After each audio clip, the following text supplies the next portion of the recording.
پاکستان میں ایک قومی بیماری ہے خواتین کی، چکر آنا. یہ خواتین کو چکر کیوں آتے ہیں؟ کیا اس کا علاج دوائی کے بغیر بھی ممکن ہے؟ دیکھیں فیض، یہ بہت اسپیشلی اولڈ ایج خواتین اور اب تو ینگ خواتین میں بھی یہ بہت میجر پرابلم ہے، اور کافی حد تک لوگ ڈائگنوز ہی نہیں ہوتا کہ یہ کیوں آ رہے ہوتے ہیں. اچھا. سب سے میجر جو اس کی وجہ ہے چکروں کی، ایک تو ہے بلڈ پریشر. ٹھیک ہے. جو عام نارملی اگر آپ کا بلڈ پریشر بھی ٹھیک ہے پھر بھی چکر آتے ہیں، تو اس کا مطلب ہے کہ آپ کو آپ کی گردن کے پٹھے کمزور ہیں. اچھا. اوور دا ایئر ہمارے ہاں چونکہ ہمارا جو معاشرتی نظام ہے وہ ایسا ہے کہ خواتین کے اوپر ہم سمجھتے ہیں کہ شاید ان کے اوپر سٹریس نہیں ہے، لیکن جو خواتین اسپیشلی گھر میں رہتی ہیں ان کے اوپر بھی کافی سٹریس ہوتا ہے. بالکل. بچے پالنا، اسکول بھیجنا، خاوند کا گھر کا خیال کرنا، بالکل وہ سٹریس میں رہتی ہیں خواتین اسپیشلی. دوسرا ہے کہ ہمارے ہاں خواتین میں ورزش کا رجحان نہیں ہے. ٹھیک ہے، وہ سٹریس. اب جب آپ ورزش نہیں کریں گی اور جو کام آپ کر رہے ہیں آپ نے یہ سمجھنا ہے کہ یہ ورزش نہیں ہے. ہم خاوند یہ سمجھ رہے ہیں کہ یہ گھر کے کام سارا دن کرتے ہیں تو یہ ورزش کرتے ہیں. خواتین بھی یہ سمجھتی ہیں کہ یہ ہم کام کر رہی ہیں تو ہم ورزش چلتی پھرتی رہتی ہیں. آپ نے ایک بات یاد رکھنی ہے کہ آپ سارا دن کام کرتے رہیں، وہ ورزش نہیں ہے، وہ فٹیگ ہے. ٹھیک ہے. اور اوور دا ایئرز جب یہ فٹیگ ہوتی ہے، اکٹھی ہوتی ہے، تو آپ کے جو پٹھے ہیں اسپیشلی جو سٹریس ہوتی ہے نا انسان کو، سٹریس سے سب سے پہلے آپ کا جو گردن کے پٹھے ہیں یہ اکڑنا شروع ہوتے ہیں. ٹھیک ہے. اور وہ اوور دا ایئرز مائلڈ سے شروع ہوتے ہیں، پھر ماڈریٹ ہوتے ہیں، اور پھر آپ کو باقاعدہ درد فیل ہونا شروع ہوتی ہے اور پھر چکر آنا شروع ہو جاتا ہے. صحیح. تو اس کا تعلق ہے آپ کے گردن کے پٹھوں سے.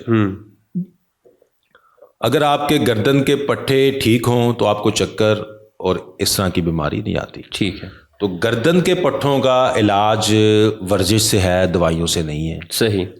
درد کا علاج اگر آپ کو بہت شدید درد ہوتی ہے تو آپ کوئی میڈیسن لے لیتے ہیں، وہ وقتی طور پہ آپ کو ریلیف دے دیتی ہے. وہ آپ کو اس میں جو سب سے میجر رول ہے وہ یہ ہے کہ آپ کے پٹھوں کے اندر ٹریگر پوائنٹس بن جاتے ہیں خواتین میں. اب ان ٹریگر پوائنٹس کو آپ ریلیز نہ کریں تو جب بھی آپ تھکیں گی، ہلکی سی فٹیگ ہوگی، آپ کو آپ بازار جائیں گے، تھوڑا سا کام کر لیں گی تو آپ کے پٹھے تھکنا شروع، اور ان ٹریگر پوائنٹ سے آپ کو باقاعدہ درد ہونا شروع ہو جاتا ہے. تو ان ٹریگر پوائنٹس کو ریلیز کرنا بہت ضروری ہے، اور پھر گردن کے پٹھوں کو مضبوط کرنا بہت ضروری ہے تاکہ بار بار یہ مسئلہ نہ ہو. تو آپ دوائیاں جتنی مرضی کھا لیں، اگر آپ گردن کے پٹھوں کی ورزش نہیں کرائیں گی تو آپ کے چکر ختم نہیں ہوں گے. ٹھیک ہے. اور پھر آہستہ آہستہ میگرین اور اس طرف جانا شروع ہو جاتا ہے، کیونکہ آپ کا پٹھا کمزور ہے، آپ کے جو سر کا جو وزن ہے وہ آپ کی گردن کے اوپر ڈبل سے زیادہ شروع ہو جاتا ہے. صحیح. تو وہ ملٹیپل چیزیں، اور یہ بڑا کامن ہے آج کل ان کے اوپر، اور اسپیشلی جو ایکیوٹ چکر ہے کہ ایک دم آپ کا جو گھوم جانا جس کو ہم کہتے ہیں. ٹھیک ہے. اب یہ تیسری قسم ہے، یہ آپ کے کان کی جو رطوبتیں ہیں ان کی وجہ سے ہو سکتی ہے. یہ بھی ایکسرسائز سے ٹھیک ہوتی ہے، اس سے کہتے ہیں ویسٹیبولر ریہیبلیٹیشن. صحیح. اس کی بھی ورزشیں علیحدہ ہیں اور یہ 100% ٹھیک ہوتی ہے. اچھا، آپ ایسی خواتین جو گھر پہ رہ کے ورزش کرنا چاہتی ہیں ان کے لیے بتائیں کہ وہ کیا کر سکتی ہیں اپنی گردن کے مسلس کے لیے. اچھا، ایک تو ان کے لیے جو نماز ہے، نماز ہمارے ہاں جو نماز ہے، نماز میں جب آپ سجدہ کرتے ہیں بالکل تو وہ آپ کی گردن کی سب سے بڑی بہترین ورزش ہے. اچھا. اگر آپ دن میں 20-25 سجدے کر لیتے ہیں، 5-5 سیکنڈ کے، 10-10 سیکنڈ کے، صحیح طرح سجدہ آپ گردن کو، تو آپ کے گردن کے پٹھوں کی بڑی بہترین ورزش ہے. مطلب آپ یہ کہنا چاہ رہے ہیں جن کو گردن کے پٹھوں میں درد رہتا ہے ان کے لیے سب سے بہتر ایکسرسائز نماز کا سجدہ. نماز میں جو سجدہ کرتے ہیں آپ دیکھیں کہ آپ کے وہ صرف گردن کی نہیں، آپ کے کونیوں کی، آپ کی کمر کی، آپ کے ہیم اسٹرنگ کی اسٹریچنگ، سجدہ بہت بہترین ورزش ہے. اچھا. اگر آپ اور کچھ نہیں کر سکتے تو سجدہ جو ہے آپ سجدے کرنا شروع کر دیں، لمبے سجدے شروع کر دیں. تو وہ آپ کے سپائن کو، آپ کے گھٹنوں کو، آپ کی کمر کو، پوری کمر کی اسٹریچنگ ہوتی ہے، ہیم اسٹرنگ کی اسٹریچنگ اس میں، مطلب کہ آپ ہیم اسٹرنگ تک آپ اس کو اسٹریچ کر سکتے ہیں. ٹھیک ہے. جو آپ رکوع کرتے ہیں اس میں ہیمسٹرنگ کی اسٹریچنگ ہے, صحیح, اس میں کمر کے پٹھوں کی اسٹریچنگ ہے, کمر کے پٹھے مضبوط ہوتے ہیں. تو جو اور کچھ نہیں کر سکتے وہ 5 وقت کی نماز پڑھ لیں سنتوں کے ساتھ, تو وہ آپ کی ایکسرسائز ہو جاتی ہے. اس کے علاوہ سمپل واک کر لیں. ٹھیک ہے, ٹھیک ہے.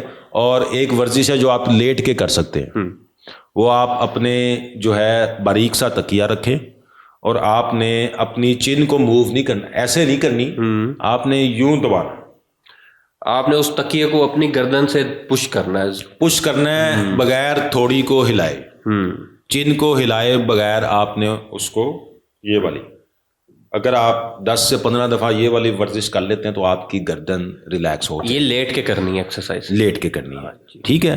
آپ اس کے علاوہ آپ جیسے آپ سلام پھیرتے ہیں 10 دفعہ آپ یوں کر لیں. ٹھیک ہے, 10 دفعہ یوں کر لیں. ٹھیک ہے. 10 دفعہ اوپر کو دیکھ لیں, 10 دفعہ نیچے کو دیکھ لیں. تو جو نہیں آ سکتے تو ان کے لیے یہ بھی بڑی افیکٹو ہے. اگر یہ اوور دا ایئرز وہ کرتے رہتے ہیں تو یہ ان کے لیے بھی بڑی افیکٹو ہے. ٹھیک ہے, ٹھیک ہے. یہ نارمل ایکسرسائز ہے.